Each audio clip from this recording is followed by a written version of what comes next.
এপিসোডের শুরুতে দেখি সিওল সিয়নজাইকে জিজ্ঞেস করে তুমি কিভাবে জানলে আমি এখানে। তখন সিয়নজাই বলে আমি তোমাকে বাস স্টপে দেখেছিলাম, তুমি সেখানে ঘুমিয়েছিলে তাই স্টপে নামতে পারোনি, তাই তোমাকে বাস থেকে নামানোর জন্য তোমার পেছন করছিলাম। এরপর সিওল জিজ্ঞেস করে আমাদের কি কম্পিটিশনের আগে কখনো দেখা হয়েছিল? তখন সিয়নজাই বলে হ্যাঁ, তোমার বাসার সামনে, তুমি তোমার কুরিয়ার নিতে এসেছিলে, তুমি হয়তোবা আমাকে ভুলে গেছো। তখন সিওল বলে আচ্ছা, তুমি কি কখনো আমার মার দোকান থেকে ট্যাব ভাড়া নিয়েছিলে? তখন সিয়নজার সেদিনের কথা মনে পড়ে যায় আর লজ্জায় ঘুমানোর ভান ধরে। এরপর দিন সকালে সিওল সিয়নজাইকে রংধনু দেখতে ছাদে রাখে, কিন্তু সিয়নজাই রংধনু দেখতে পারছিল না, তাই সিওল তার কাছে থাকা পাইপ দিয়ে পানি ছেড়ে দেয় আর পানির জন্য রংধনু স্পষ্টভাবে ফুটে ওঠে। সিয়নজাই সিওলের নিষ্পাপ মুখখানা মুগ্ধ হয়ে দেখছিল এবং তাদের প্রথম দেখার কথা মনে করে।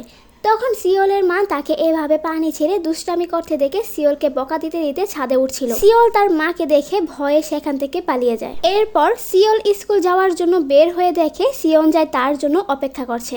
সিয়নজাই একটা ব্যাগ দিয়ে বলে এটা তোমার জন্য। সিওল ভাবছিল সিয়নজাই হয়তোবা তার জন্য গিফট নিয়ে এসেছে আর সে এক্সাইটেড হয়ে খুলে দেখে তার আন্ডারওয়্যার। সিয়নজাই বলে এটা তোমার ছাদ থেকে উড়ে আমার ছাদে এসে পড়েছিল, তাই নিয়ে আসলাম। সিওল লজ্জায় বলে এটা আমার না, বরং আমার নানির, সে পিঙ্ক কালার খুব পছন্দ করে।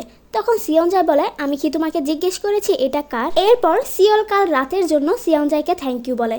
তখন সিয়নজাই বলে তুমি কাল রাতে আমাকে থ্যাংক ইউ বলেছিলে। তখন সিওল বলে হ্যাঁ, আমার মনে হলো তোমাকে আজও থ্যাংক ইউ বলা উচিত, কারণ কাল তুমি আমার জীবন বাঁচিয়েছিলে। এরপর সিয়নজার বাবাকে দেখি টিভিতে সুইমিং কম্পিটিশনের ভিডিও দেখছিল, কিন্তু সিয়নজার বাসায় ফেরার শব্দ পেয়ে তাড়াতাড়ি এসে টিভি অফ করে দেয়, যাতে সিয়নজাই সুইমিং কম্পিটিশনের ভিডিও দেখে কষ্ট না পায়। এরপর রাতে সিওল সিয়নজাইকে মেসেজ দিয়ে কাল দেখা করতে বলে। সিয়নজার বাসার সামনে সিওল রেডি হয়ে চলে আসলে সিয়নজাই সিওলকে দেখে খুব খুশি হয়, কিন্তু সিওলকে বুঝতে দেয় না। সিওল বলে আজ আমার তরফ থেকে তোমার জন্য মুভি ট্রিট। তখন সিয়নজাই বলে কেন, তোমার বয়ফ্রেন্ড কি আজ ব্যস্ত যে তুমি আজ আমাকে মুভি দেখতে নিয়ে যেতে চাও? তখন সিওল বলে আমি যেহেতু টিকিট বুক করেই ফেলেছি তাই না যাওয়ার কোনো অপশনই নেই, তাই তাড়াতাড়ি চলো। রাস্তায় সব জায়গাতে শুধু সুইমিং কম্পিটিশনের ভিডিও চলছিল, তাই সিয়নজাই যাতে কম্পিটিশনের ভিডিও দেখে মন খারাপ না করে, তাই সিয়নজাইকে বারবার তার দিকে মনোযোগ ঘুরিয়ে রাখে। সিয়নজাই শুধু মুগ্ধ হয়ে সিওলের পাগলামি দেখছিল আর খুশি হচ্ছিল। এরপর মুভি দেখার সময় হঠাৎ চারদিকে ফায়ার অ্যালার্ম শুরু হয়ে যায়, তাই সবাই থিয়েটার থেকে বের হয়ে দেখে অনেক বড় টিভিতে সুইমিং কম্পিটিশনের ভিডিও চলছিল। সিয়নজাই কম্পিটিশনের ভিডিও দেখে খুশি হচ্ছিল আর তার কম্পিটিটর ছেলেটাকে চিয়ার আপ করছিল। দূর থেকে সিওল সিয়নজাইকে দেখে আপসেট হয়ে যায়, আজ হয়তোবা সিয়নজাই সে ছেলেটার জায়গায় থাকতো আর কম্পিটিশন জিতে গোল্ড মেডেল জিতে আনতো। কম্পিটিশন শেষ হলে সিওল সিয়নজাইকে জিজ্ঞেস করে তুমি কি কষ্ট পেয়েছো? তখন সিয়নজাই বলে আমি ওকে নিয়ে হিংসে করলে না কষ্ট পেতাম, বরং আমি ওর জন্য খুশি হয়েছি। এরপর তারা বাসায় ফিরে এলে সিওল দেখে তার মা একজনের সাথে দেখা করছে, তাই সিওল তার মাকে দেখে লুকিয়ে পড়ে। সিয়নজাই বাসায় ফিরে দেখে তার বাবা সুইমিং কম্পিটিশনে ভিডিও দেখছে আর তাকে দেখে লুকিয়ে ফেলছে। তখন সিয়নজাই বলে বাবা তোমার আমার জন্য চিন্তা করা লাগবে না, আমি ঠিক আছি, আমার একদমই কষ্ট হচ্ছে না, তাই তুমি মন খুলে টিভিতে দেখতে পারো। নেক্সট ডে পুলিশ স্টেশন থেকে সিওলের জন্য কল আসে।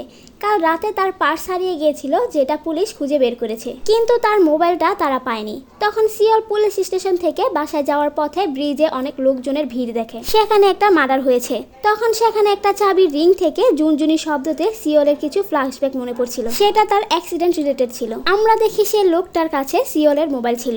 এরপর সিওল তার বাবার মৃত্যুবার্ষিকীতে তার বাবাকে বলছিল বাবা সত্যি আমি অনেক ভয় আছি, আমি নিজেকে আর সিয়নজাইকে কিভাবে বাঁচাতে পারবো, প্লিজ আমাকে সাহায্য করো। এরপর সিওল একটা পুরনো সাইকেল বের করে। সিওলকে সাইকেল চালানো শেখানোটা সিওলের বাবার খুব ইচ্ছা ছিল, তাই সিওল তার বাবার ইচ্ছা পূরণ করতে সেই সাইকেল চালানো শেখার সিদ্ধান্ত নেয়। এরপর সিওল প্র্যাকটিস করার সময় বারবার সাইকেল থেকে পড়ে যাচ্ছিল, তখন সিয়নজাই পেছন থেকে এসে সিওলকে সাইকেল চালাতে সাহায্য করে। সিওল বারবার চেষ্টা করার পর সাইকেল চালানো শিখে যায়। সিওল সাইকেল চালাচ্ছিল আর সিয়নজাই তার পাশে দৌড়াচ্ছিল। এই মোমেন্টটা সিওলের জন্য খুব মেমোরেবল মুহূর্ত ছিল। এরপর সিনে তেসান সিওলের সাথে দেখা করতে আসে আর সিওল আর তার বান্ধবীকে শপিং মলে নিয়ে আসে। সেখানে সিয়নজাইও তার বন্ধুর সাথে এসেছিল শপিং করতে। সিয়নজার সিওলের ভাইয়ের কথা মনে পড়ে, সে বলছিল তার বোনের সাথে তেসানের খুব ভালো মানাবে, কারণ তেসান দেখতে খুব হ্যান্ডসাম এবং স্টাইলিশ। সিয়নজাই তেসানের সাথে জেলাস হয়ে তেসানের মতো জ্যাকেট কিনে নেয়। সিয়নজাই তেসানের সাথে জেলাস হয়ে তেসানের মতো জ্যাকেট কিনে নেয় এবং কোইন্সিডেন্টলি তাদের একে অপরের সাথে শপিং মলে দেখা হয়ে যায়। এরপর তারা একসাথে ড্রিঙ্কস করতে আসে। সিওলের বান্ধবী সিয়নজাইকে জিজ্ঞেস করে তোমার কি গার্লফ্রেন্ড আছে, তুমি কাকে পছন্দ করো? তখন সিওন যায় সিওলের বান্ধবীর কথা ইগনোর করার জন্য ড্রিঙ্কস করা শুরু করে দেয়। এরপর আমরা দেখি তেইসানের কনসার্টে গান গাওয়ার জন্য সিঙ্গার মিসিং ছিল, তাই গান গাওয়ার জন্য তাদের কাছে কেউ অ্যাভেলেবেল ছিল না। তখন সিওনজার বন্ধু যে কি তেইসানের ব্যান্ডের মেম্বার ছিল সে সিওনজাকে গান গাওয়ার জন্য ডেকে আনে। অন্যদিকে সিওনজাকে খুঁজতে খুঁজতে কনসার্টে চলে আসে। আর সিওনজাকে গান গাইতে শুনে প্রথমে তো সিওল খুব আপসেট হয়ে যায়, কারণ সে হাজার চেষ্টার পরও সিওনজাকে গান থেকে দূরে রাখতে পারেনি। কিন্তু সিওনজাকে খুব সুন্দর করে পারফরমেন্স করতে দেখে সে খুব ইমোশনাল হয়ে পড়ে। কনসার্ট শেষ হলে সিওনজাই সিওলের জন্য ওয়েট করছিল। তখন মিস্টার কিম এসে সিওনজাকে তার নাম্বার দেয়। সিওল মিস্টার কিমকে সিওনজার সাথে কথা বলতে দেখে ভয় পেয়ে যায় আর তাদের কাছে যেতে নিবে তখনই সিওলের মাথা ব্যথা শুরু হয়ে যায়। এরপর সিওনজাই বাসায় এসে দেখতে পায় সিওল তার গেটের সামনে বসেছিল। তখন সিওল এসে সিওনজাকে জিজ্ঞেস করে, কনসার্টে যে লোকটার সাথে তোমার দেখা হয়েছিল সে কি বলেছে? সে কি তোমাকে নিয়ে ডেবিউট করাবে বলেছে? তুমি তার সাথে বেশি কথা বলো না, সে একজন প্রতারকও হতে পারে। আমি চাই না সে তোমাকে আশা দিয়ে তোমার মন ভাগুক। সিওনজাই বলে, হ্যাঁ সে আমার নাম্বার চেয়েছিল কিন্তু আমি দেইনি। তখন সিওল একটু স্বস্তির নিঃশ্বাস ছাড়ে। সিওনজাই সিওলকে তার জন্য চিন্তা করতে দেখে খুব খুশি হয়। এরপর সিওনজাই সিওলকে একটা মোবাইল দিয়ে বলে, এটা আমি গান গেয়ে জিতেছি।